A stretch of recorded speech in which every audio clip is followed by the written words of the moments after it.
నమస్తే శివాబి న్యూస్ కు స్వాగతం. నా పేరు మహేశ్వరి. ఈనాటి వార్తల్లోని ముఖ్యాంశాలు.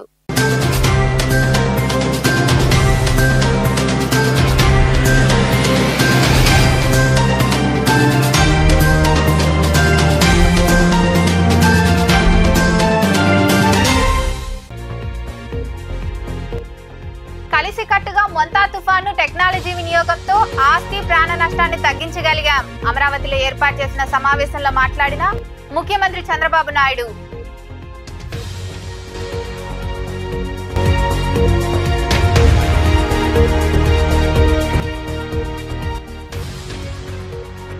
గత వైకాపా పాలనలో ప్రజల అభిప్రాయాన్ని తెలుసుకోకుండా ఏకపక్ష నిర్ణయం.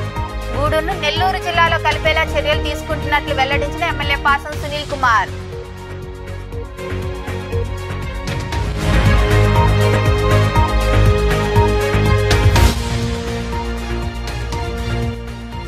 భారత నావికాదళం అమ్ముల పొదిలోకి మరో నౌక.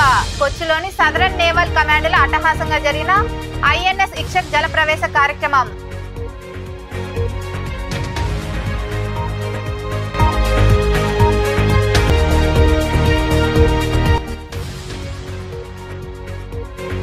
వైభవంగా శిఖర ఆకాశ దీపోత్సవాలు. మనుబోలు కొలువైన శ్రీ కామాక్షిదేవి బ్రహ్మేశ్వర స్వామి దేవాలయంలో జరిగిన విశేష పూజల్లో పాల్గొని స్వామి అమ్మవార్లను దర్శించుకున్న భక్తులు. గత వైకాపా ప్రభుత్వంలో ప్రజల అభిప్రాయాన్ని తెలుసుకోకుండా ఏకపక్షంగా గూడూరును తిరుపతి జిల్లాలో కలిపారని, ఎన్నికలకు ముందు చంద్రబాబు, నారా లోకేష్ ఇచ్చిన హామీ మేరకు గూడూరును త్వరలోనే నెల్లూరు జిల్లాలో కలిపేలా చర్యలు తీసుకుంటామని ఎమ్మెల్యే పాసం సునీల్ కుమార్ తెలిపారు. గూడూరులోని నివాసంలో ఆయన మాట్లాడారు. నెల్లూరు జిల్లాలో గూడూరును కలిపేలా ప్రతిపాదనలు చేశారని, సీఎం చంద్రబాబు, మంత్రి నారా లోకేష్, ఉప ముఖ్యమంత్రి పవన్ కళ్యాణ్ కు కృతజ్ఞతలు తెలియజేస్తున్నామని ఎమ్మెల్యే పాసం సునీల్ కుమార్ వివరించారు. ఇటీవల జరిగినటువంటి ఈ జిల్లాల పునర్వ్యవస్థీకరణ సంబంధించిన కేబినెట్ మంత్రుల మీటింగ్ లో గతంలో మా ముఖ్యమంత్రి వర్యులు శ్రీ నారా చంద్రబాబు నాయుడు గారు గూడూరుకి ఎలక్షన్ ప్రచార నిమిత్తం వచ్చినప్పుడు ఇక్కడ ఆయన పుట్టినరోజు వేడుకలు ఘనంగా గూడూరులో సిఆర్ రెడ్డి కళ్యాణ మండపం ఆవరణంలో జరిపాము. ఆ సందర్భంగా గూడూరులో ఉన్నటువంటి తెలుగుదేశం పార్టీ కార్యకర్తలు, టీచర్స్ అందరూ కూడా, మేధావులు అందరూ కూడా, సార్ ఈసారి ఎన్డీఏ గవర్నమెంట్ వస్తే ఖచ్చితంగా మా యొక్క గూడూరుని నెల్లూరులో కలపని చెప్పి ఆ రోజు అడిగారు. ఆ రోజు చెప్పారు బాబు గారు. గతంలో ఉన్నటువంటి వైసీపీ గవర్నమెంట్ అన్యాయంగా, అక్రమంగా, మరీ ఇబ్బందికరంగా పేదవాళ్ళు అద్దె తీసుకొని పోయి కలెక్టర్కి ఇచ్చే విధంగా తిరుపతికి పొమ్మని చెప్పి మా గూడూరు వాళ్ళని చెప్పారు సార్. ఈ యొక్క గూడూరుని తీసుకెళ్లి తిరుపతిలో కలిపారు. చాలా అన్యాయంగా ఉంది సార్. దయచేసి ఖచ్చితంగా మీరు గెలిచేది తథ్యం కాబట్టి ఖచ్చితంగా మా గూడూరుని నెల్లూరు జిల్లాలో కలపని చెప్పి రిక్వెస్ట్ చేశాం. నేను కూడా మా సీఎం గారికి రెండు చేతులు పట్టుకుని రిక్వెస్ట్ చేసి అడిగాం. సీఎం గారు ఆ రోజే స్పందించి ఖచ్చితంగా ఎన్డీఏ గవర్నమెంట్ వచ్చిన తర్వాత ఈ యొక్క గూడూరుని నెల్లూరు జిల్లాలో కలుపుతామని చెప్పారు. అలాగే మా నాయకుడు, భవిష్యత్ నాయకుడు నారా లోకేష్ బాబు గారు యోగళం పాదయాత్రలో వరగల్లో జరిగినటువంటి ఈ యొక్క యోగళం పాదయాత్రలో అక్కడ ఉన్నటువంటి టీచర్ పిల్లలు, ముఖ్యంగా కాలేజీ స్టూడెంట్స్ అందరూ కూడా ఆ రోజు నాతో పాటు వచ్చి సార్ని రిక్వెస్ట్ చేస్తాము, ఖచ్చితంగా ఈ యొక్క మన గూడూరుని నెల్లూరు కలపమని అడుగుదామంటే ఆ రోజు అందరం కూడా మా లోకేష్ బాబు గారిని చెప్పాం. మా లోకేష్ బాబు గారు దానికి స్పందించి ఖచ్చితంగా కలుపుతామని చెప్పారు. మాట ప్రకారం మొన్న జరిగినటువంటి కేబినెట్ సమావేశంలో ఎన్ని ఇబ్బందులున్నా ఏమున్నా కానీ గూడూరు, అలాగే చిలకూరు, వాకాడు, కోట, చిట్టమూరు ఈ మండలాలన్నింటినీ కూడా తిరిగి నెల్లూరు జిల్లాలో కలపని చెప్పి ఈ ఉపసంఘంలో, మంత్రివర్గ ఉపసంఘంలో చెప్పడం కూడా చాలా హర్షణీయం. ఎందువల్ల చెప్తున్నామంటే ఆ రోజు మేము మాటిచ్చాం, ఉద్యోగస్తులకి మాటిచ్చాం, అలాగే గూడూరు ప్రజలకి మాటిచ్చాం. ఈ రోజు మాట ప్రకారంగా, నీతిగా, నిజాయితీగా మాట చెప్తే తప్పని విధంగా ఈ రోజు మా నాయకులు నారా చంద్రబాబు నాయుడు గారు, లోకేష్ గారు, అలాగే మా పవన్ కళ్యాణ్ గారు వీళ్ళ ముగ్గురి కృషితో ఈ రోజు సబ్ కమిటీలో ప్రతిపాదనలు పంపించడం నిజంగా చాలా సంతోషంగా ఉంది. ఎందువల్లంటే ఎన్నో విధాల అసెంబ్లీలో 2 సార్లు నేను ఈ యొక్క విషయాన్ని ప్రస్తావించాను. అప్పుడు కూడా అందరూ కూడా సానుకూలంగా స్పందించిన విషయాన్ని కూడా ఒకసారి గుర్తు చేస్తున్నా. కాబట్టి మనందరం కూడా గూడూరు ప్రజలు ఎప్పుడు కూడా మా చంద్రబాబు నాయుడు గారికి, లోకేష్ గారికి, పవన్ కళ్యాణ్ గారికి ఎప్పుడు కూడా రుణపడి ఉండాల్సిన అవసరం ఉందని చెప్పి మనం తెలియజేస్తున్నాం. నిజంగా ఈరోజు ఆ మాట ఎన్నో పేపర్లు, ఈరోజు ఈనాడు, జ్యోతి పేపర్లు చదువుతుంటే నిజంగా ఒళ్ళంతా పులకరించింది. మేము చేసిన శ్రమ వృధా పోలేదు. అలాగే ముఖ్యంగా నా మిత్రులు కూడా దీనికోసం ర్యాలీలు చేసి టీచర్స్ కానివ్వండి, ఎంప్లాయీస్ కానివ్వండి, మా గ్రౌండ్ సంబంధించినటువంటి వాళ్ళు కానివ్వండి, అలాగే పల్లెటూరులో కూడా అడిగారు, ఏమయ్యా మాకేమొద్దా సునీల్ కుమార్, నువ్వు గెలిచావు, ఖచ్చితంగా మా గూడూరుని నెల్లూరు జిల్లా కలపమని చెప్పి ముఖ్యమంత్రి గారికి చెప్పండి అయ్యా, ఆ రోజు చెప్పారని చెప్పి అందరూ కూడా నాకు గుర్తు చేశారు. ఈరోజు అది కళ త్వరలో నెరవేరుతుంది. కాబట్టి అందరూ కూడా పేరు పేరున ధన్యవాదాలు తెలియజేస్తూ, ముఖ్యంగా మా నాయకులు నారా చంద్రబాబు నాయుడు గారికి, రాబోయే మా యువ నాయకులు నారా లోకేష్ బాబు గారికి, పవన్ కళ్యాణ్ గారికి మనస్ఫూర్తిగా ధన్యవాదాలు తెలియజేస్తూ, ఖచ్చితంగా త్వరలో జరిగేటువంటి కేబినెట్ మీటింగ్ లో ఈ ప్రతిపాదనలు ఖచ్చితంగా ఆమోదింపజేసి త్వరలోనే మా గూడూరుని నెల్లూరు జిల్లాలో కలపవలసిందిగా రిక్వెస్ట్ చేస్తూ, మా మంత్రులు వర్గ ఉపసంఘానికి అందరూ కూడా పేరు పేరున చేతులెత్తి నమస్కారాలు తెలియజేస్తూ, మా గూడూరు ప్రజల అభిమతాన్ని అక్కడ మీరు సబ్ కమిటీ మీటింగ్ లో చర్చించడం నిజంగా చాలా హర్షణీయమని చెప్పి నేను కోరుకుంటున్నా. అలాగే మా గూడూరు ప్రతి ఒక్కరిలో, విద్యార్థుల్లో కానీ, లాయర్లో కానీ, వ్యాపారస్తుల్లో కానీ, పేద ప్రజల్లో కానీ, మహిళా సంఘాల్లో కానీ, అలాగే ఉన్నటువంటి ఎంప్లాయీస్ లో కానీ ఉన్నటువంటి ఒకే ఒక అంశం ఏంటంటే మా గూడూరు నెల్లూరు జిల్లాలో కలపడం. ఎందువల్లంటే ఇక్కడ చూస్తే దాదాపు 35-36 కిలోమీటర్లు, అక్కడ పోవాలంటే 100 కిలోమీటర్ల పైనే పోయేటువంటి కార్యక్రమం. ఇప్పుడు దాకా కూడా ఈ 15 నెలల్లో కూడా గూడూరు ప్రజలు ఎవరు కూడా చాలా వరకు 90% కలెక్టర్ ఆఫీస్ ని చూస్తుండ్రు, ఎస్పీ గారి ఆఫీస్ ని చూస్తుండ్రు. దానికి కారణం దూరం కాబట్టి, అక్కడ అందుబాటులో లేదు కాబట్టి, సౌకర్యంగా లేదు కాబట్టి. అంతా కలిసికట్టుగా పనిచేసి ఇటీవల వచ్చిన తుఫాను టెక్నాలజీ వినియోగంతో ప్రాణ ఆస్తి నష్టాన్ని బాగా తగ్గించగలిగామని ముఖ్యమంత్రి చంద్రబాబు నాయుడు తెలిపారు. అమరావతిలో ఏర్పాటు చేసిన సమావేశంలో ఆయన మాట్లాడారు. రాష్ట్ర స్థాయి నుంచి క్షేత్రస్థాయి వరకు ఎప్పటికప్పుడు ప్రజలను అప్రమత్తం చేసి ప్రాణ ఆస్తి నష్టాన్ని నివారించగలిగామని సీఎం చంద్రబాబు వివరించారు. సైక్లోన్ ని ముందుగానే ట్రాక్ చేయడం, అదే మరి మనకుండే అవేర్ గాని, డేటా గాని ఇవన్నీ సింక్ చేసుకోవడం, ఇక్కడ సెక్రటరియట్ దగ్గర నుంచి లాస్ట్ మైల్ లో ఉండే గ్రామ సచివాలయం వరకు ఇప్పుడు దాని పేరు కూడా మనం మార్చుకుంటున్నాం. ఎందుకంటే విజన్ యూనిట్ కింద వాళ్ళందరూ కూడా ట్రాన్స్ఫార్మ్ చేయాల్సిన అవసరం ఉంది. అందుకే ఆ విజన్ యూనిట్ ను కూడా మనం సమర్థవంతంగా ఉండే వాళ్ళందరినీ ఉపయోగించుకున్నాం. లైన్ డిపార్ట్మెంట్స్ ఉన్నాయి, జిల్లా, మండల్, కాన్స్టిట్యున్సీ కింది వరకు లైన్ డిపార్ట్మెంట్స్ ఎక్కడికి వస్తే అంతవరకు కూడా అందరినీ యాక్టివేట్ చేశాం. టైం టు టైం అలర్ట్స్ పంపించాం, అప్రమత్తం చేశాం.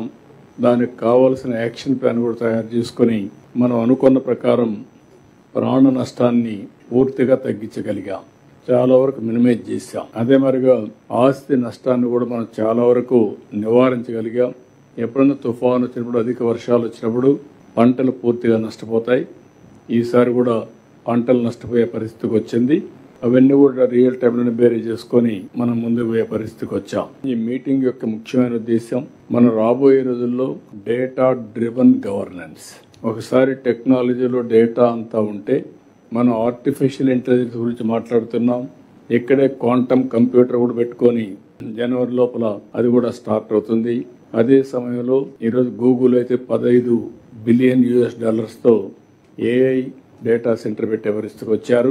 అంటే భవిష్యత్తులో కూడా ఇవన్నీ సమర్థవంతంగా ఉపయోగించుకోగలిగితే గవర్నెన్స్ లో కూడా చాలా వరకు ఇంపాక్ట్ వస్తుంది. ఈరోజు ఫైల్స్ అన్ని ఆన్లైన్ లో ఉన్నాయి. కాంప్రహెన్సివ్ ఫైనాన్షియల్ మేనేజ్మెంట్ సిస్టమ్ ద్వారా రిలీజెస్ అన్ని ఆన్లైన్ లో వచ్చే పరిస్థితికి వచ్చింది.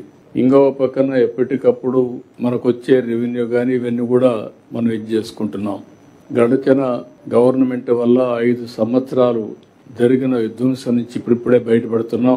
ఇంకా కొన్ని సమస్యలు ఉన్నాయి. అన్ని సమస్యలు అధిగమించిన ఫైనాన్షియల్ అనేది ఒకే రోజు ఓవర్కమ్ అయ్యే సమస్య కాదు. దాన్ని కూడా మనం అధిగమించడానికి అన్ని విధాల ప్రయత్నం చేస్తున్నాం. అదే సమయంలో నేను మిమ్మల్ని కోరేది, ఒక విజన్ డాక్యుమెంట్ కూడా తయారు చేసుకున్నాం. 2047 తయారు చేసుకున్నాం. ఇందులో కూడా నిర్దిష్టమైనటువంటి టార్గెట్స్ పెట్టుకున్నాం. ఆ టార్గెట్స్ కూడా ఇయర్ వైజ్ ఏ విధంగా ఉండాలి, అదే సమయంలో దాన్ని బైఫర్కేషన్ కూడా బ్యాక్వర్డ్ ఇంటిగ్రేషన్ చేసి క్వార్టర్లీ ఎట్టుండాలి, మంత్లీ ఎట్టుండాలి, ఇవి కూడా ఒక నిర్దిష్టమైన టార్గెట్స్ పెట్టుకొని, ఒక జిఎస్టిపినే కాకుండా కొన్ని డిపార్ట్మెంట్స్ మనం చూస్తే హ్యూమన్ రిసోర్స్ డెవలప్మెంట్కి పనిచేస్తాయి, కొన్ని డిపార్ట్మెంట్ రెగ్యులేటరీ డిపార్ట్మెంట్లుగా ఉన్నాయి, కొన్ని డిపార్ట్మెంట్లు సర్వీస్ స్టాండర్డ్స్, వెల్ఫేర్ ప్రొవైడ్ చేసే పరిస్థితిలో ఉంటాం. ఇవన్నిటిని కూడా ఎకో సిస్టమ్ కరెక్ట్ గా ఉంటేనే మనం అనుకున్న టార్గెట్స్ అచీవ్ చేస్తాం. అప్పుడే సస్టైనబిలిటీ ఉంటుంది. భారత నావికాదళం అమల పొదిలోకి మరో నౌక వచ్చి చేరింది. కొచ్చిలోని సదరన్ నేవల్ కమాండ్ లో ఐఎన్ఎస్ ఇక్షక్ జలప్రవేశ కార్యక్రమం అట్టహాసంగా జరిగింది. 80% స్వదేశీ పరిజ్ఞానంతో ఈ ఐఎన్ఎస్ ఇక్షక్ ఆత్మనిర్భర్ భారత్ లో మరో కీలక అడుగుగా నిలిచింది. Indian Navy chief admiral Dinesh K Tripathi INS Ikshak ను జాతికి అంకితం చేశారు.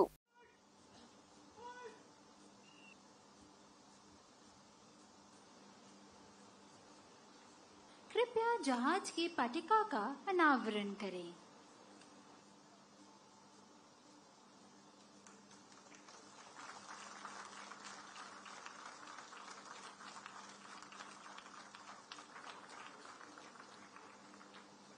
जोरदार तालियों के साथ स्वागत कीजिए भारतीय नौसेना पोत इक्षक का तथा उन सभी महिलाओं और पुरुषों का जिन्होंने इस क्षण को संभव बनाया है।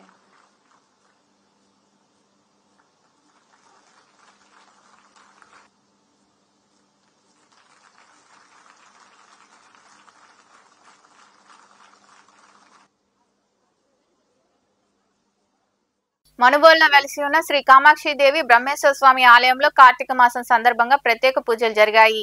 అమ్మవారిని గాజులతో అలంకరించారు. శిఖర ఆకాశ దీపోత్సవాలను ఘనంగా నిర్వహించారు. అయ్యప్ప స్వాములు పాల్గొని పూజలు చేశారు. భక్తులు విరివిగా పాల్గొని స్వామి అమ్మవార్లను దర్శించుకుని తీర్థ ప్రసాదాలు స్వీకరించారు. ఉభయదాతలుగా కుడుముల శ్రీనివాసులు గౌడ్, అనంతలక్ష్మి వారి కుటుంబ సభ్యులు వ్యవహరించారు.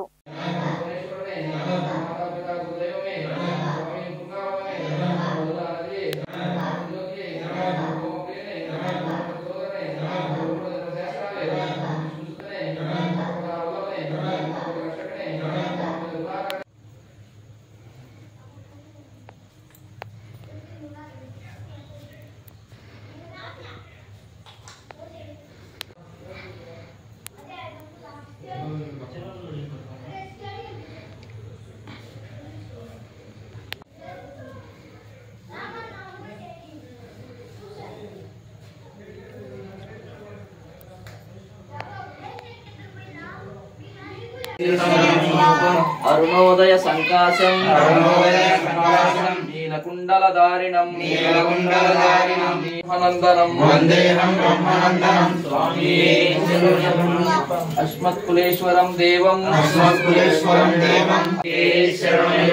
మత్త మాతంగ గమనం కారుణ్యామృతపూరితం సర్వ విఘ్నహరం దేవం శాస్త్రారం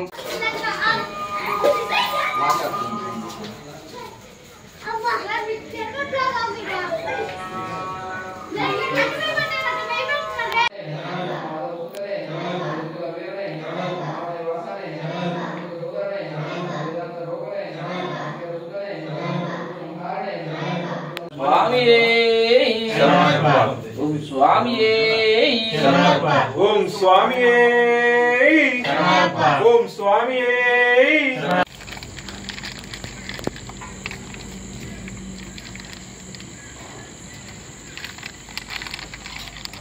పట్టుకోండి చెప్పన్నట్టు రణ్యభాత్రం మదోత్పూర్వం దదాతి మదవ్యో స్థానేతి తదా బ్రహ్మణోపహారతి ఏతదైవ యజమానాయుక్తే భూతనారతీం పార్వతీ పరమేశ్వర దేవతాభ్యో నమో నమః. అడ్డా నిలబడమా కాదు. పతయే హర హర హర మహాదేవ హర శంభో శంకర.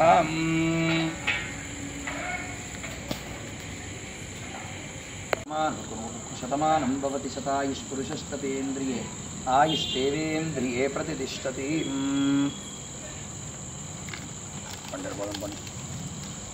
ఘోర ఘోరతరేభ్యః సర్వేభ్యః సర్వేభ్యో నమస్తే రుద్రరూపేభ్యః.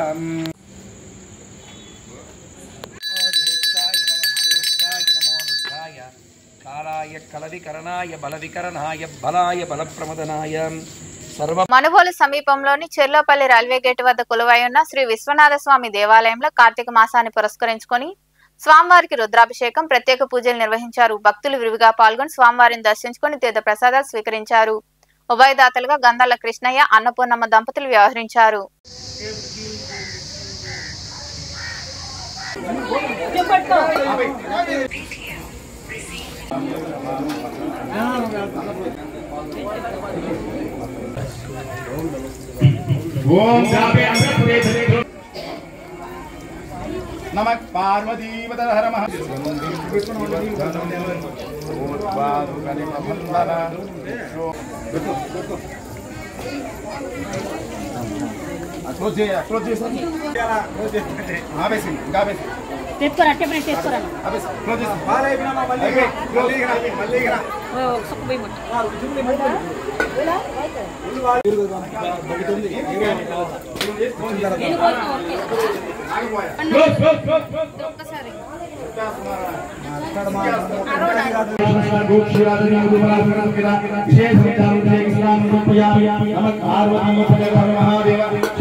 नमः पार्वतीपतये हर महादेव ओ शंकर राम राम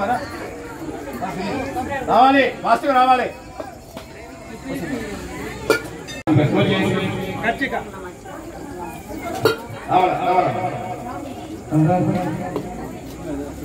नमः पार्वतीपतये महादेव शंभो शंकर వదిలితే చేస్తారు వదలకపోతే చేస్తారు ఏం చేస్తాం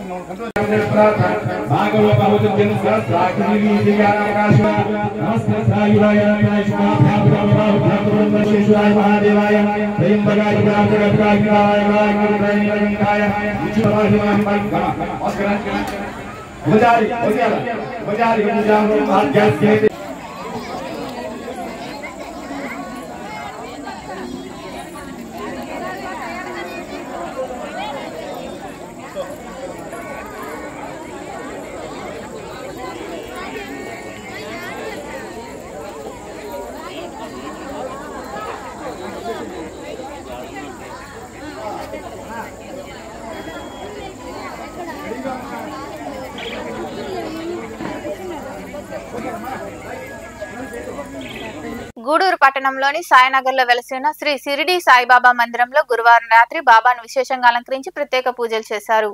అనంతరం పల్లకి సేవ వైభవంగా జరిగింది. భక్తులు విరివిగా పాల్గొని సాయినాథుడిని దర్శించుకుని తీర్థ ప్రసాదాలు స్వీకరించారు.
డక్కిలి మండలంలోని దేవుడు ఎల్లంపల్లిలో కొలువైన శ్రీ సంబాలగిరి ఈశ్వరయ్య స్వామి దేవాలయంలో కార్తీక మాసం సందర్భంగా మహా అభిషేకాలు పూజలు జరిగాయి. ఆలయంలో శివపార్వతుల కళ్యాణం పల్లకి సేవ వైభవంగా నిర్వహించారు.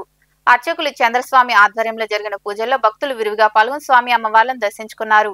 అనంతరం అన్నదాన కార్యక్రమం జరిగింది. ఈ కార్యక్రమాల్లో ఆలయ చైర్మన్ రామచంద్ర నాయుడు, ఈవో శ్రీనివాసులు, దాతలు శంకర్ రెడ్డి, వెంకటరత్నమ్మ, శివనాథ్ రెడ్డి, స్వర్ణ వేముల రెడ్డి, మల్లేశ్వరి, వినయ్ వ్యవహరించారు.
మనుబోలు కోదండరామాపురంలో కొలువైన శ్రీ సాయి మందిరంలో గురువారం రాత్రి స్వామివారికి పూజలు భజన కార్యక్రమాలు జరిగాయి. అనంతరం పల్లకి సేవ వైభవంగా జరిగింది. భక్తులు విరివిగా పాల్గొని సాయినాథుడిని దర్శించుకుని తీర్థప్రసాదాలు స్వీకరించారు. ఉభయదాతలుగా డాక్టర్ పూజిత, డాక్టర్ మోసిన సుల్తానీ, లక్ష్మీ ప్రసన్న, సుజాత, జయలక్ష్మి, ఆదిలక్ష్మి సిబ్బంది వ్యవహరించారు.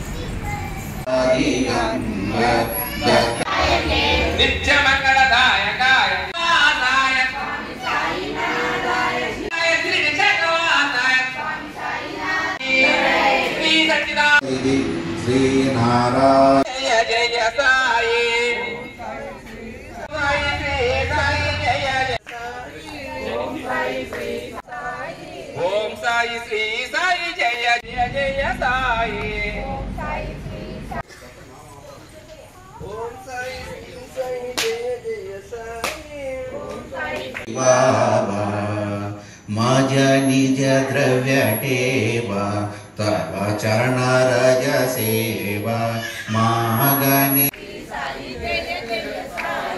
ओम साई श्री साई जय जय साई साई श्री साई जय जय साई ओम साई श्री साई जय जय साई ओम साई श्री साई जय जय साई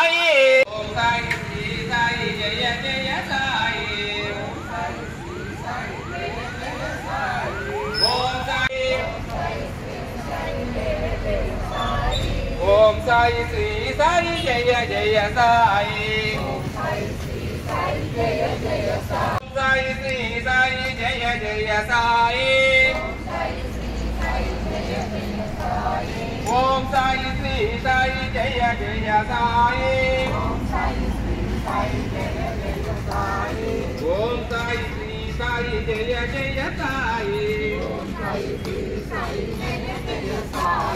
ओम साई श्री साई जय जय साई. వార్తలు ముగించే ముందు ముఖ్యాంశాలు మరోసారి.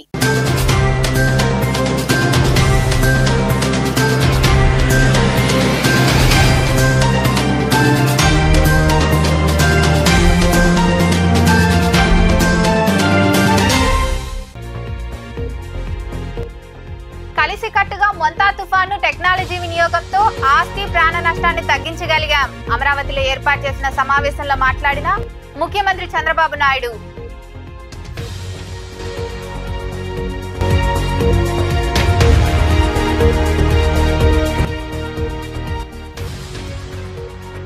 గత వైకాపా పాలనలో ప్రజల అభిప్రాయాన్ని తెలుసుకోకుండా ఏకపక్ష నిర్ణయం. గూడూరును నెల్లూరు జిల్లాలో కలిపేలా చర్యలు తీసుకుంటున్నట్లు వెల్లడించిన ఎమ్మెల్యే పాసం సునీల్ కుమార్.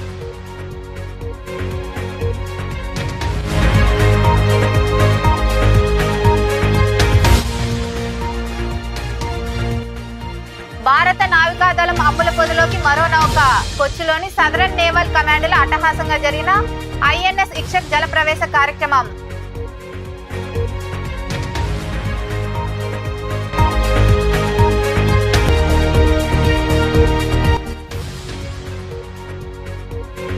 వైభవంగా శిఖర ఆకాశ దీపోత్సవాలు. మనుబోలు కొలువైన శ్రీ కామాక్షిదేవి బ్రహ్మేశ్వర స్వామి దేవాలయంలో జరిగిన విశేష పూజల్లో పాల్గొని స్వామి అమ్మవార్లను దర్శించుకున్న భక్తులు. ఈ వార్తలు ఎంతటితో సమాప్తం. తిరిగి ప్రసారమయ్యే శివాబి న్యూస్ లో మళ్ళీ కలుద్దాం. అంతవరకు సెలవు. నమస్తే.